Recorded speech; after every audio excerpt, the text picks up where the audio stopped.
Hello అండి అందరికీ. ఏంటి ఇలాగే సదురుకొని ఎక్కడికో పోతున్నారు అనుకుంటున్నారా? అవునండి, మేమైతే తిరుమల శ్రీవారి దర్శనానికి అయితే వెళ్తున్నాము. 2 ఏళ్ల నుంచి అనుకుంటున్నాము వెళ్ళాలి అని. ఫైనల్‌గా ఇప్పుడైతే కుదిరింది అనే చెప్పేదానికన్నా ఆ స్వామివారే దగ్గరుండి పిలిపించుకున్నారేమో అనిపిస్తుంది నాకైతే. ఈ ట్రిప్ అలా గడిచింది మాకు.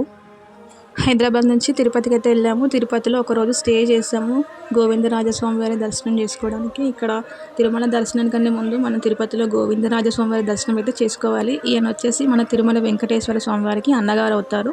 ఇక్కడ దర్శనం చేసుకున్న తర్వాతే అక్కడ దర్శనం చేసుకోవాలి అని చెప్తారు ఇక్కడ వాళ్ళు. అయితే మేమైతే ఇంకా రెడీ అయిపోయి దర్శనానికి అయితే వెళ్ళిపోయాము. దర్శనం అయితే చాలా బాగా జరిగింది. మేము వెళ్ళిన టైంలో అక్కడ ఉత్సవాలు జరుగుతున్నాయి స్వామివారికి.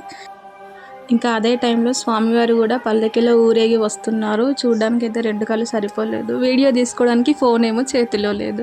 సరేలే కనీసం చూసే భాగ్యం అన్న దక్కింది అని చెప్పి సంతోషపడ్డాను. ఇంకా తర్వాత బయటికి వచ్చేసాము. బయటికి వచ్చేసరికి ఇక్కడ స్వామివారి కోసమే తీసుకొచ్చిన గజరాజులు అయితే ఉన్నారు. వాళ్ళతో ఒక ఫోటో దిగుదాం అనుకుంటే అస్సలు అవ్వలేదు. ఎందుకు అంటే నా కొడుకు మామూలుగా రచ్చ చేయలేదు అనమాట. ఇంకా 1 డే అయితే ఇలా జరిగిందనమాట. ఇంకా మిగతాది నెక్స్ట్ వీడియోలో చూసేయండి. బాయ్.